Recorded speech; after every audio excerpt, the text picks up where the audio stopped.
walk into any job interview knowing you have the perfect playbook? Well, that's exactly what we're going to build today. We're going to break down a flawless interview performance piece by piece and turn it into 5 simple strategies you can actually use to land your next job. Seriously, just picture it. You walk into that room, you're not nervous, you're confident because you have a roadmap for literally any question they could throw at you. Stick with me because by the end of this, you're going to have the exact tools to make that feeling a reality. All right, let's get into it. Our playbook has 5 parts, and they pretty much follow the flow of a real interview. We'll cover nailing that first impression, connecting yourself to the role, handling those tricky questions, talking about work and money, and of course, finishing strong. Okay, first things first, that opening. You know, those first few minutes are absolutely crucial. They can literally set the tone for the entire interview.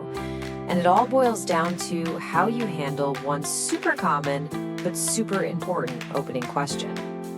And let me tell you, this question, it's not just small talk, it is your first test.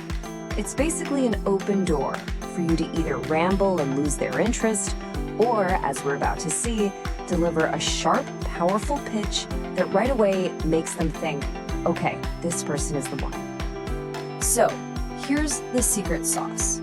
It's a simple formula: past, present, future. Our model candidate, Alice, she nails this. She starts with the past, her relevant education. Then she brings it to the present, what skills she has right now. And she wraps it up with the future, where she wants to go, her ambition. This little structure is gold because it gives your answer instant clarity. It tells a neat, logical story about you, showing them exactly how you got here and where you're headed. Okay, so you've made a killer first impression. Now we get to the real heart of the interview. This is where you have to prove, without a doubt, that you are the perfect fit for this specific job. And then they hit you with this one. This is the moment of truth, right? They're basically saying, okay, sell me. Why you? A shaky answer here, it can totally sink your chances. But a great one, it could pretty much lock up the job right then and there. Just listen to the confidence here. Alice doesn't just list off her skills like a robot. No, she talks about her attitude and dedication. And that word ownership, that's a power word.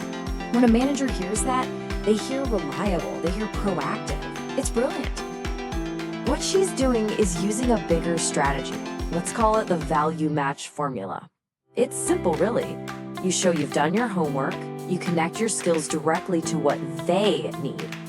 You highlight your great attitude, and you back it all up with a strong work ethic. See what's happening? You're making it all about their problems and how you are the solution. It's not just about you anymore. All right, now for the fun part, the tough questions. The ones designed to see how you handle pressure, to see what you're really made of. These are really tests of your character and self-awareness. But here's the thing, if you have the right framework, these tricky questions actually become your best opportunity to shine. The classic strengths and weaknesses question. Here's the play. For your strengths, just be direct and make them relevant to the job. Easy enough. But for weaknesses, this is key. Pick a real weakness, but then show how you're actively working on it. Alice says she can be a perfectionist, but then immediately pivots to how she's learning to balance that with efficiency. It's perfect because it shows you're self-aware and you're committed to getting better. You can't teach that stuff. Okay, this next one is huge. How do you handle failure? Look, the interviewer doesn't expect you to be perfect. They're not looking for someone who's never failed. They're looking for someone who learns from it. This is your golden ticket to show them you have a growth mindset. And the best way to tackle it is with this little method. Acknowledge, analyze, apply. It's a 3-step process. First, you acknowledge that failure is just a chance to learn. Then you analyze a real example of what went wrong. And finally, you show how you applied that lesson to do better next time. Boom! You've just turned a negative into a powerful story about how resilient and coachable you are. Okay, let's shift gears a bit and get into the practical stuff. We're talking about how you work, how you handle stress, and yeah, that dreaded salary question. How you answer these tells them a ton about how professional and prepared you really are. Check out how Alice handles this. When they ask about her work style, she doesn't just say, "I'm a team player," or "I work best alone." No, she shows she's flexible, that she sees the value in both. She even has a system for managing stress, prioritizing, taking breaks. And her motivation? It's tied to getting results. That's music to a hiring manager's ears. And here it comes, the one question that makes everyone sweat. But you know what? It really shouldn't. Don't think of it as a scary confrontation. It's just a business conversation. It's the start of a negotiation. And the number one key to winning it? Preparation. So here's the formula, and it's super simple, 3 parts. First, you start with your research.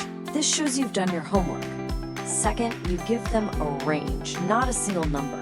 This gives everyone wiggle room. And third, you signal flexibility. This shows you're a team player who cares about the whole package. When you do this, you sound informed and reasonable, not greedy or demanding. Okay, we're in the home stretch now, the final stage. And listen, the end of the interview is not the time to just coast.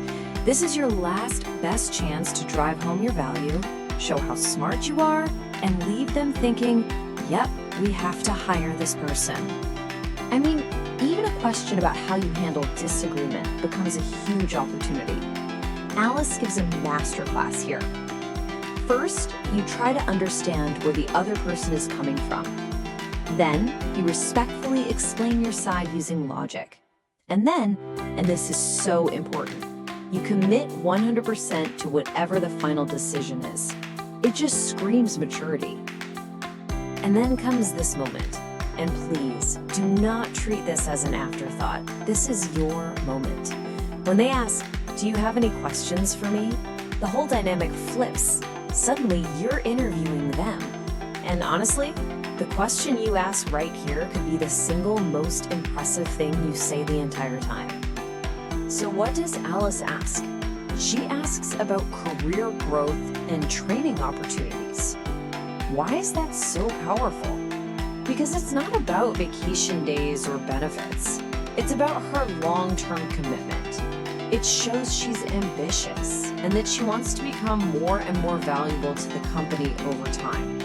It's a total game changer. So let's wrap this up. What are the golden rules of the perfect interview playbook? Number 1, always be prepared. Do your research. 2, use these simple formulas to structure your answers. 3, make everything about their needs. 4, turn every challenge into a chance to show your character. And finally, 5, always finish by showing you're in it for the long haul. Look, this playbook we've gone through, it's a seriously powerful tool, but it's only the beginning. The real magic, the part that gets you hired, is when you take these frameworks and you fill them with your story, your skills, your personality. The goal here is not to be some interview robot.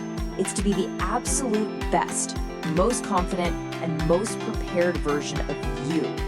Now go make it your own.